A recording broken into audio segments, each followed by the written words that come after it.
Hello, I'm Frank Caruso, producer of Oregon Life, and welcome to part 2 of Morningstar Tattoo. Today, Braden's going to finish up the tattoo that he started over a month ago. And as always, I want to thank Torhorst Insurance for their continued support of OCAmedia and Oregon Life. So enjoy this episode. We're back with Oregon Life, and we're back 32 days later, and we're gonna finish the tattoo today.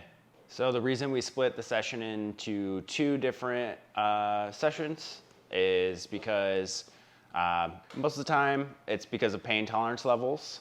If the tattoo is gonna take a long time, the client can't always hang out that whole time. So it's best to just get the initial line work in. We typically wait around 4 weeks or longer for the line work to heal so that it don't cause trauma to the skin, at least any more than is necessary. If I were to come in and tattoo it too early, it can cause damage to what I've already tattooed and scar the skin up pretty badly. So now that the line work is healed, I'm going to clean the skin off with soap and alcohol. Once the skin is cleaned, then I can start tattooing it. I always work dark to light just so I don't stain the lighter colors, especially if we're using color. Black and gray, you can definitely start lighter if you're looking for a softer effect or you're just working in lighter values. But it's really just to make sure that those colors do not get stained and the tattoo looks as clean as possible. Aftercare is really important, and I always run through the aftercare with my clients verbally, and I give them a sheet to take home that has my instructions on it. When they walk out of here, it's up to them how well that tattoo is going to heal. As long as they follow the process I give them, they're going to have success. If they don't follow it, there could potentially be an issue where the tattoo doesn't heal well. It scabs up, it scars up. Once that starts happening, you could run into issues with infection, and that's definitely not what we want.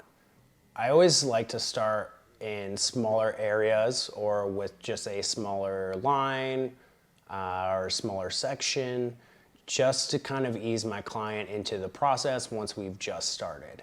I try to kind of just get that groove going, and once their endorphins have kind of kicked in and they're feeling a little bit more comfortable with the process, I move on to larger groupings and larger areas of the tattoo where I'm doing blending, and that's just kind of where I continue the process. I'll do a little bit of back and forth once they're comfortable, but I definitely try to start small and work my way to the bigger parts. So when I'm doing black and gray tattoos, I try to just start darker and work my way lighter. Now you can do the reverse with that because it's essentially diluted blacks, and you can just continue to layer when you need to go into a darker section, and you're not going to have to worry about the color staining as badly. Whereas when you are using color, it's really important to start dark, work light, so you don't stain those colors. You don't end up with darker colors in the light areas. So once the tattoo is finished, I apply a product to my tattoos called Tegaderm. There's a bunch of different names for it, but most of the time it's called Tegaderm. Essentially, it's a clear film, adhesive bandage that's one-way breathable. So it protects your tattoo while it's healing inside of that bandage, which is considered technically a clean environment. Basically, it helps heal the process a lot quicker than if you were to use it in a more traditional way of healing tattoos with Aquaphor. You expose your tattoo to a lot more elements. Now, there's nothing wrong with that process. A lot of people still use it and prefer to use that.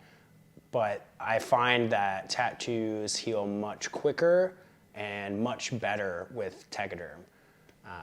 They kind of get gross inside of that bandage, but that's how they heal, is it uses your blood plasma, your natural body oils to keep the tattoo moisturized while it's being protected with that film on top of it.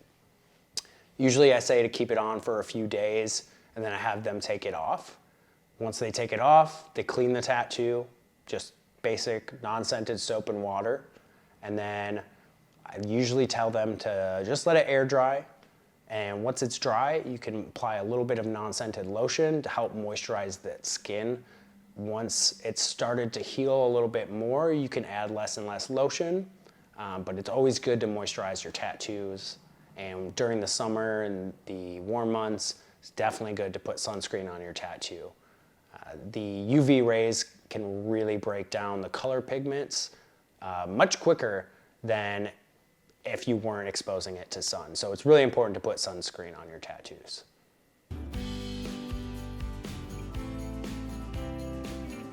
And this is my coworker Derek Benoist, and we're gonna talk about our tattoos. So I did his hand tattoo probably a year ago. It's aged nicely. It's a hand, so that definitely ages a little bit, but yeah, we just needed something to put on his other hand. Yep. So, and then he's done a bunch of tattoos on me as well. I think this is probably my favorite one. It's a third eye panther that is an original drawing from him. Yeah, every time I've tattooed Braden was one of my mentors when I first started tattooing. So I feel like every time I've tattooed him throughout the years, it's always been a learning experience for me and come away as a better artist every time. Thanks for watching this episode of Oregon Life. Next time on Oregon Life, a look behind the scenes at Big Fish, the musical.